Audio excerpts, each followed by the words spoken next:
This is the continuation of our notes on special segments and triangles. The first one we're going to look at is the median, which is a segment whose endpoints are a vertex and a midpoint of the opposite side. So you can see in these figures down here, in the first one, segment AC is our median.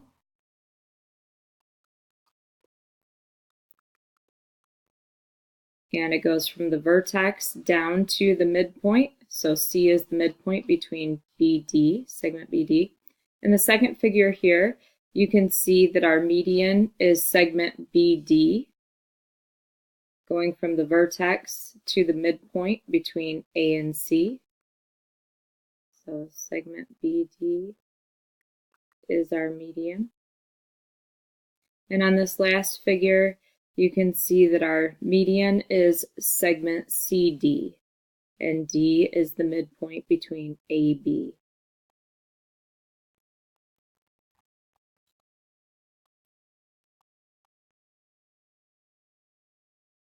In this first example, we can see that segment ZV is our median, going from the vertex to the midpoint between Y and N. Our givens are that YV equals 21x minus 4, and segment VN equals 16x plus 16.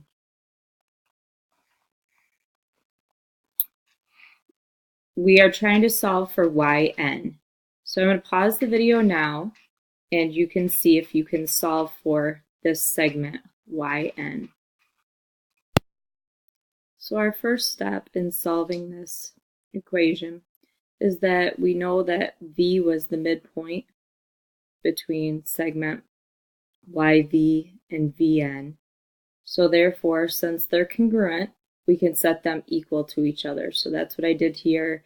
And then we're going to add 4 to each side and subtract our 16x off, which leaves us with 5x equals 20. So then I divided off my 5, and we solve for x, and x equals 4.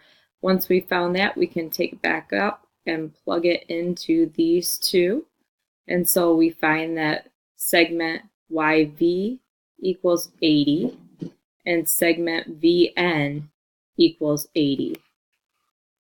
So in order to find YN, we've got to add those two segments together, and we find that segment YN equals 180. Hopefully you found the same in your calculations.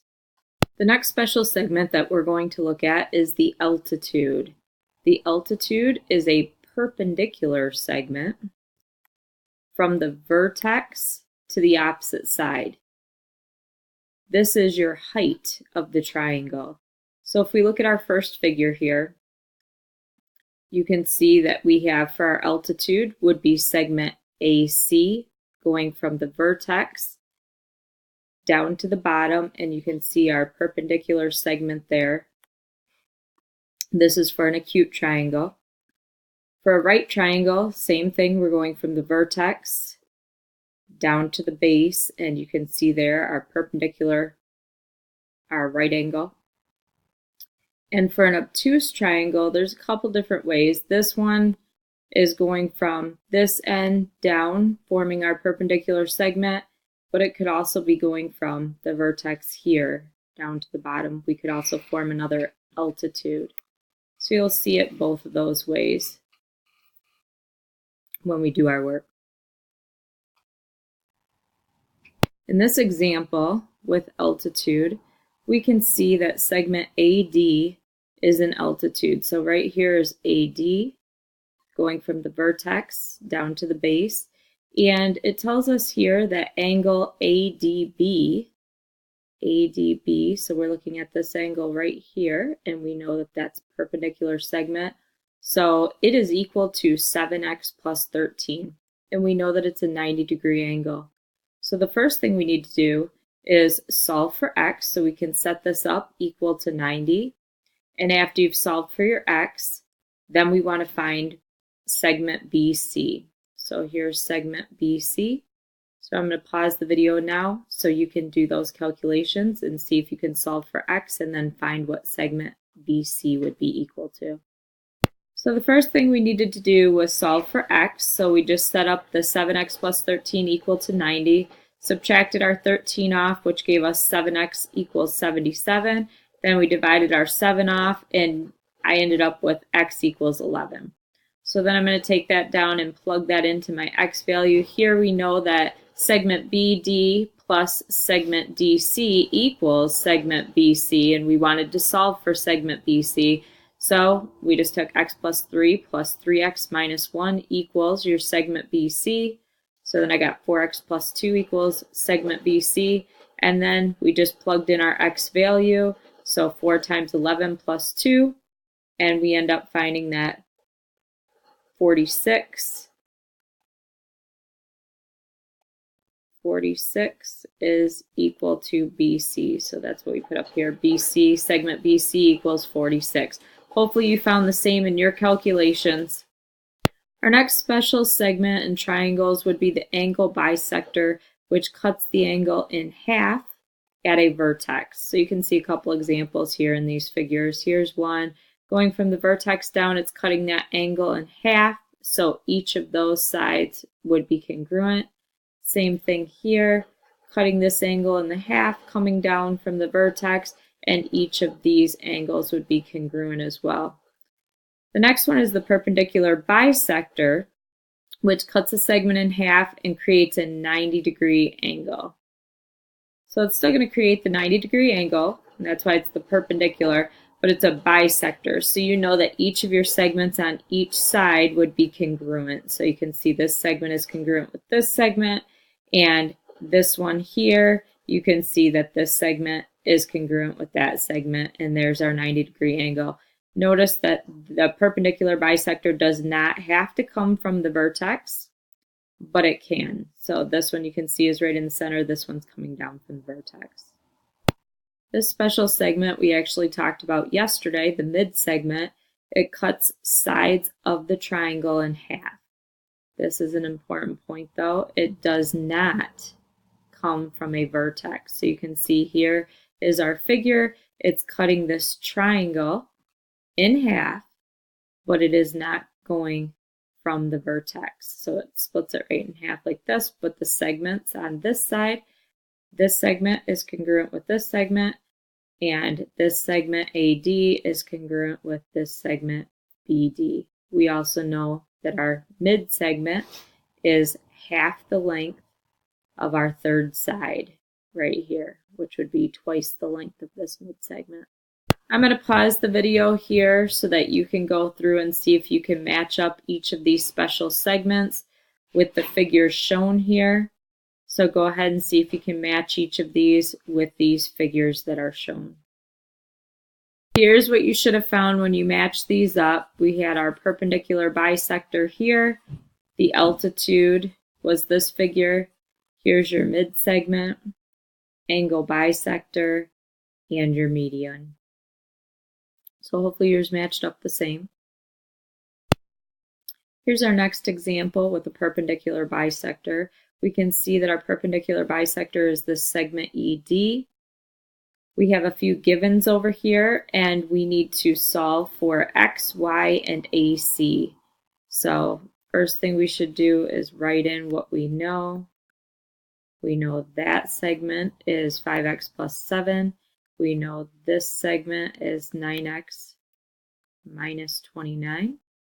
And we know that EDC, angle EDC, is 20y plus 10. So that is right here, 20y plus 10. And what we want to do is try to solve for x, y, and AC. So try to use what you know right now to solve for that. Remember, this is a perpendicular bisector, so see what you can do to solve for x, y, and AC. So for this one, we first found, or I set these equal to each other and subtracted my 5x, added my 29 to both sides. I solved for x, x equals 9. The next thing I could do was I said 20y plus 10 equals 90 because we know that this is a 90-degree angle there. And so we find that y equals 4. Our final step was to find segment AC, and we know that this plus this equals segment AC. So when we plugged our 9 back in, we found that this segment was 52, and since these are congruent, this one is also 52, but we could plug our 9 in to see that as well. And so segment AC equals 104. Hopefully you got the same for your calculation.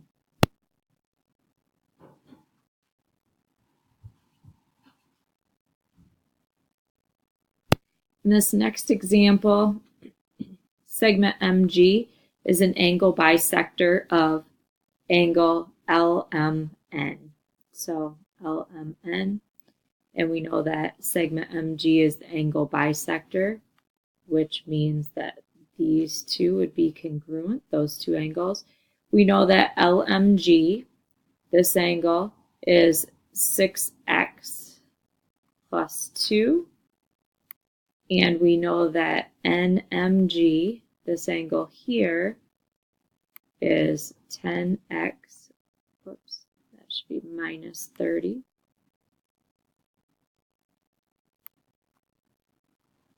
We need to find angle LMN.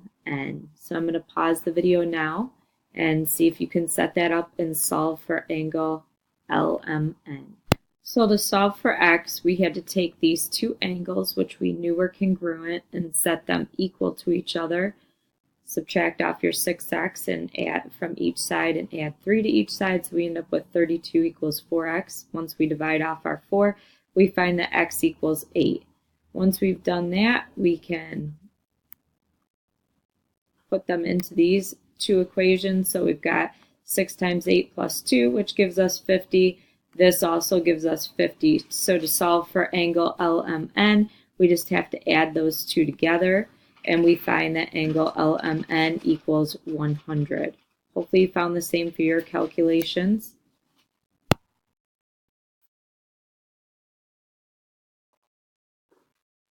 This is our last example, and in this example we have to use slope and midpoint using these special segments. So we've got to look at what's given to us. First of all, segment TM, right here, is a median, so you can see it going from the vertex down to this portion, and each of these sides are congruent. We also know that line XZ is a perpendicular bisector to RT. So you can see here, there's our 90-degree angle. These sides are also congruent, each of these segments. What we need to find is point M. So we want to find point M and also the slope of XZ. So I'm going to pause the video now so you can try to calculate that. Make sure you show all your work, and I would write the two equations right up here for slope and midpoint as well, just for extra practice. So here's what we should have found for our calculations. Up here I wrote the formulas for midpoint and slope. On this side is where I showed how we solved for M. So this is how we would have solved for M. And we ended up with negative 6, 7, which was actually given to you up here, but this is how we could solve for that. And for slope of XZ, we had to first find the slope of segment RT, which was right here. We had the two, we had the ordered pairs, and we had to solve for that. So we found the slope of segment RT first, which was negative 4 over 6. And remember, if we want to find the perpendicular slope, it's always opposite over reciprocal. So since we had negative 4/6, we converted that to 6 over 4, and it would be positive. And this would be the slope of segment XZ.